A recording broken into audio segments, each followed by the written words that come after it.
You know, to say you wouldn't catch me dead in New York City is an understatement because to be in New York City is literally where people will have to catch you dead. They will kill you, and there's nothing you can do about it. And if you try to defend yourself, if you try to save others, you will be prosecuted to the full extent of the law, especially if you are white. I've warned people in the past the direction that New York is going. If you're white, if you're Jewish, you are no longer welcome. And they are heavy handed when it comes to enforcing any and all laws against you, i.e., Mr. Daniel Penny, the hero that protected those people that were being threatened by that monster on that New York subway that day that he choked into submission. And then the man passed away, and they literally drug him through hell trying to charge him. He was eventually exonerated because he did the right thing. But it just goes to show you that the United States Republic is wavering. It's not there anymore. There's a few holdouts. The great state of Texas, we just did a video about it, where a homeowner killed 2 out of 3 of the intruders, and he's seen as a hero.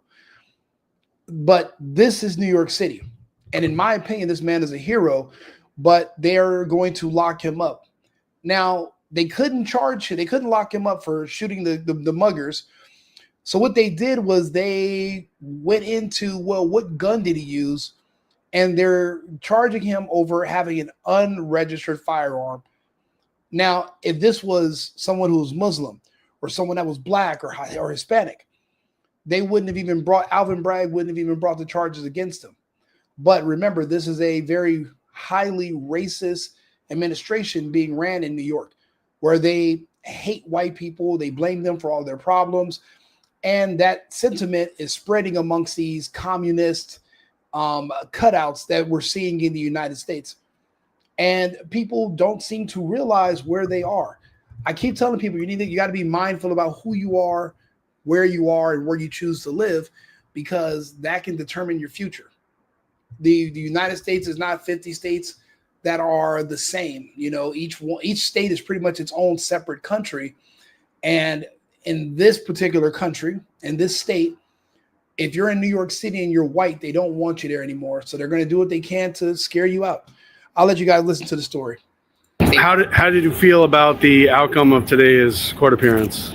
Well, we don't like it. I think that if this was a state and a city that had its affairs in order, Mr. Foehner would be getting a plaque, not a prison sentence. So it is it's bittersweet, but ultimately these were possessory-based offenses. They're generally the type of charges that are not difficult for prosecutors to prove from a strict element standpoint. In light of the fact that Mr. Foehner was charged with serious violent felonies, I think inappropriately, he had a decision to make. So he's facing 15 years, correct? Well, he's facing 15 years. I mean, one thing I will certainly applaud the Queen's District Attorney's Office and Melinda Katz with is that they did not prosecute Mr. Foehner for any murder or any homicide-related offenses, which he could have been facing a life sentence. So ultimately, the sentence is a lot better than what it might otherwise be, and that's part of the reason we motivated the plea.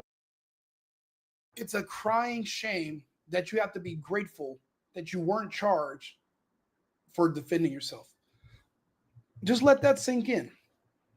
If he would have let these people rob him and kill him, he wouldn't be here today. The criminals would have, they're not going to hunt down the criminals. They never do. That was one of the biggest parts. That's one of the biggest consequences of defund the police. And if you talk to the police, they'll tell you they don't have enough money to even do investigations anymore. So a lot of their kits and a lot of their evidence is just sitting there. They no longer have the budget or the manpower to go through it. So the criminals can stay on the streets and just keep reoffending and reoffending and reoffending until you're the person that dies, and then maybe they'll do something about it. But I mean, these people can just say it wasn't me. If you don't have enough evidence or anything, then they're gone. And we live in the era, it's depending on the background of the criminal, there's a strict no snitching policy that's a part of that entire demographic. So if the witnesses are from that demographic, then they're not going to show up. So yeah, you can arrest and charge this guy, but when no witnesses show up and point the finger at him on the stand, they're going to let him go. So that also skews the numbers as well. Oh, we're being arrested, but we're never convicted. Yeah, because there's a stop snitching campaign that's in full effect. This man is a hero. And this lawyer is saying if we were in a better place, he would be given a plaque. If he was in Texas, yes. But you choose to reside in New York City, in New York State. You have to be mindful of who you are, where you are, and where you decide to live. You cannot defend yourselves in these cities. You're just going to be a victim. You should have already made the exodus to Florida or to Texas or to Tennessee years ago. You're late. You know, some people think that, oh, I'm just going to bury my head in the sand and everything can just blow by. And then one day it blows you away. Now this man is possibly facing 15 years. He's already 67 years old. So that would ultimately be a life sentence for him. He would die in jail just because he didn't want to die on a sidewalk when muggers were going to kill him after they robbed him. You know, it's a shame the situation they put you in, but they don't have any love for anyone that's white. They call any straight white male a fascist. If you ask them, what's your definition of a fascist? They're going to say a straight white male or a straight white male in a uniform. That's their enemy because historically, that's what the police have been. These people are criminals. So they're naturally going to hate police. The people that work in these local governments, the people that work in these prosecutors' office are criminals themselves. So they hate straight white men in uniforms that would arrest them. They want to get them out of there. People that believe in justice, people that believe in the Constitution, people that believe in the United States and hold our values dear. You know, you got to understand there's two different countries and we're both trying to coexist at the same time, and it's not going to work. Only one will prevail. We have our constitutional republic, which is the one that I follow and you would think, and then a lot of other people like myself. But then there's also this multicultural democracy that the people in the prosecutor's office, they want to live in.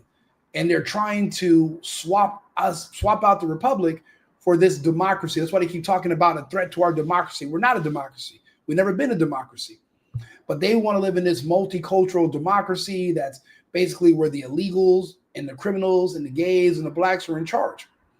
If you want to live like that, instead of going to war and ultimately being wiped out by us, why not just move to another country and start your own multicultural democracy somewhere else?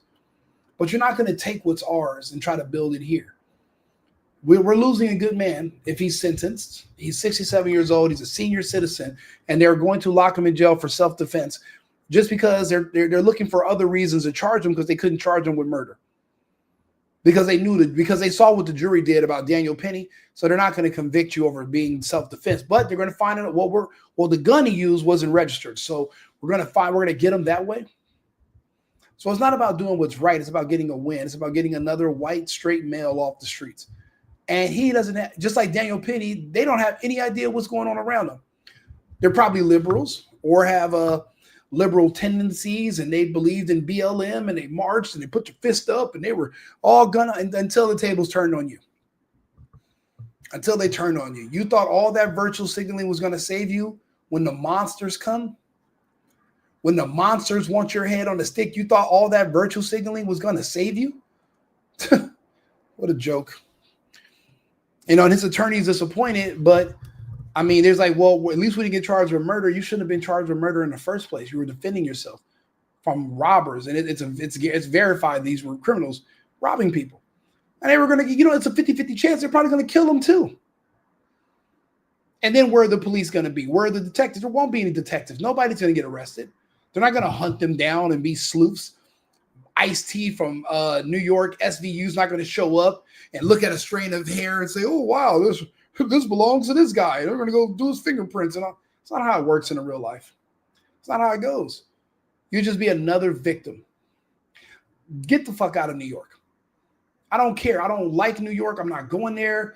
I don't care. Fuck the Wu-Tang, Nas, fuck Jay-Z. Fuck the Empire State Building. let that place go. Well, the day after tomorrow wants to just wipe it off with a wave. Let it go. Because it's a corrupt place anyway. Now it's being taken over by Mamdani, who wants to get rid of even more police. Now, don't get me wrong. There are some benefits. You know, marriage rates are going to go up in New York because women are going to start getting their asses kicked more. And they're going to need a husband for protection because there's no more police. That's pretty much the only benefits I can see of Islam taking over the New York state.